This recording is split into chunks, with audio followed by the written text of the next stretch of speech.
Hello guys! So for today's video ay meron tayong client na galing Dubai na gusto magpatato kay B-Boy. Nakakatuwa lang kasi siya na yung magpatato pero siya pa rin yung nagpamerienda. Bali dalawang order daw yung gusto niya ng pansit kasi gusto niya matikpan ng pansit ng Fabulous. Sabi ko sige, dadagdagan ko ng dalawa din para maging 4 yung order. Ito nga pala yung in-order ko, isang pansit, isang lomi, isang Mickey gisado at isang pansit canton gisado. Lahat yan sobrang sarap, as in 180 lang yan ha. Grabe lang. Alam mo, sobrang daming sahog, wala akong masabi.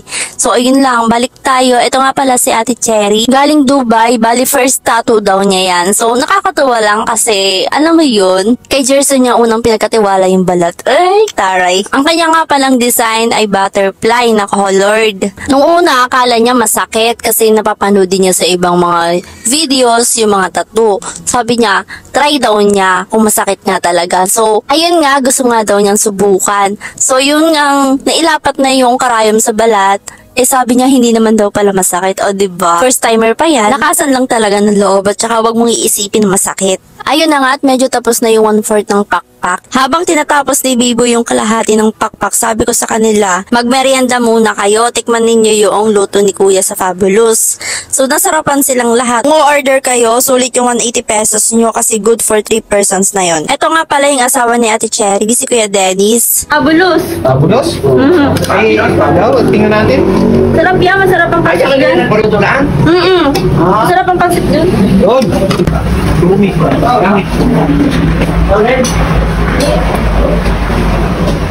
Nayabaw nga ni naman. Sana all sweet. Ganyan sana, no? Napaka-supportive ng asawa. Mapapa, sana all ka na lang talaga. Ang sarap na. Sarap ano? Fabulous, baka naman, charot lang. So, balik tayo guys. Ang gamit nga palang black ink ni B-Boy ay Radiant. Eto na talaga yung gamit niya noon pa. Mas comfortable daw siyang gamitin yung Radiant na black ink kasi mabilis ipasok sa balat. Smooth lang, lalo na kapag nag-healed, as in matingkad talaga siya. Tapos sa design naman, prinihan na lang din niya. Bale, hindi na siya gumamit ng stencil, kundi dinirect na rin lang niyang i-drawing sa balat. So yun guys, at ipapass forward na natin to. Kung hindi natin to ikakat, baka abutin tayo dito ng siyam-siyam. Ari na nga at malapit nang mabuo yung pakpak. Konti na lang at lilipad na ere. Onting lining at saka onting shading na lang kulang nere. Then, ang next na nito ay yung colored.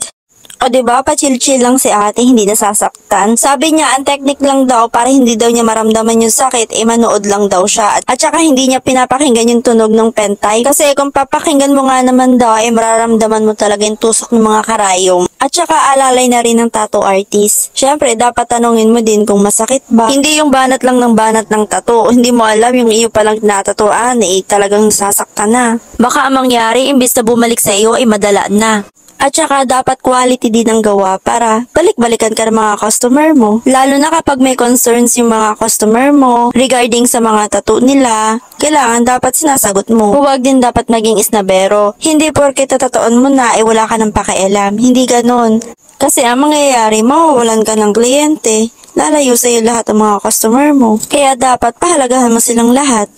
So yun lang guys at marami na rin ako nasasabi. Malapit na rin tong matapos. Bali highlights na lang ang kulang dito. Tapos okay na. Konting retouch, konting shading, then lilipad na. Charot. Thank you po Ate Cherry sa tiwala. Thank you din po at nagustuhan ninyo yung design. Ingat po kayo pabalik ng Dubai. So yun lang guys. Makikilike and share na rin po ako ng video nito. Thank you for watching. Bye!